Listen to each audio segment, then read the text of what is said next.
Indian army और Chinese peoples liberation army यानी कि पीएलए ने अपने फॉरवर्ड डिप्लॉयड सैनिकों और इक्विपमेंट्स को दो सेंसिटिव एरिया से वापस बुला लिया है। अब ये जो प्रोसेस है वो ईस्टर्न लद्दाख में the line of actual control यानी कि LAC पर डेमचौक और डेप्सांग के टेंशन पॉइंट्स पर पूरी की गई है। अब दोनों देशों की जो सेनाएं हैं वो अपनी अपनी सिचुएशंस को खाली करने और जो बुनियादी ढांचे हैं उसको हटाने की प्रोसेस की पुष्टि कर रही है। इंडियन आर्मी के सूत्रों ने ANI को ये बताया कि जल्द ही दोनों पक्षों के द्वारा जो कोऑर्डिनेटेड पेट्रोल्स हैं वो शुरू होगी। ग्राउंड कमांडर बातचीत जारी रखेंगे। अगले दिन दिवाली के अवसर पर दोनों पक्ष एक दूसरे को मिठाई का आदान प्रदान करेंगे। अब 21 अक्टूबर को जो फॉरेन सेक्रेटरी विक्रम मिस्री हैं उन्होंने ये अनाउंस किया कि नई दिल्ली और बीजिंग ने ईस्टर्न लद्दाख में LAC पर जो बचे हुए टेंशन पॉइंट्स हैं उससे डिसएंगेज होने के लिए समझौता किया है। इस समझौते के बाद 23 अक्टूबर को डेमचौक और डेप्सांग मैदानों पर सैनिकों की डिसएंगेजमेंट शुरू हुई।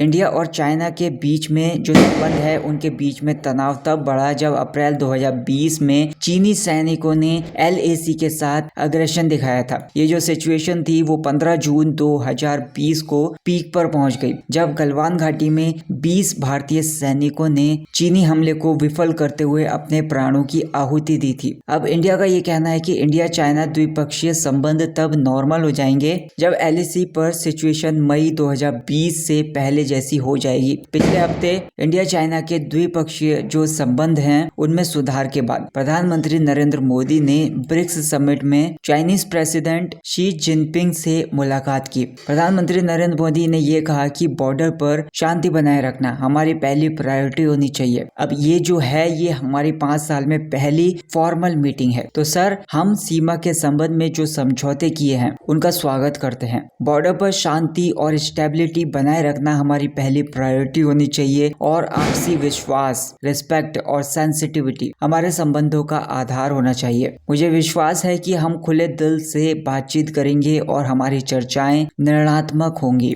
इंडियन सोल्जर्स उन क्षेत्रों में अपनी पेट्रोलिंग को फिर से शुरू करेंगे जो PLA की उपस्थिति के कारण घट गए थे। हालांकि डेमचौक और डेप्सांग में डिसएंगेजमेंट के परिणाम स्वरूप बफर जोन नहीं बनेंगे। भारत और चीन ने गलवान घाटी, पैंगोंग लेक, गोगरा PP-17A और हॉट स्प्रिंग PP-15 एरियाज और बफर जोन्स को क्रिएट किया था। डेप्सांग और डेमचौक में डिसएंगेजमेंट से दोनों पक्षों के द्वारा जो कोऑर्डिनेटेड पेट्रोलिंग थी वो सुविधाजनक बनाने में मदद मिलेगी और ये सहमति हुई जो फ्रीक्वेंसीज हैं और पेट्रोल स्ट्रेंथ हैं ये सारा का सारा काम उसके अनुसार होगा।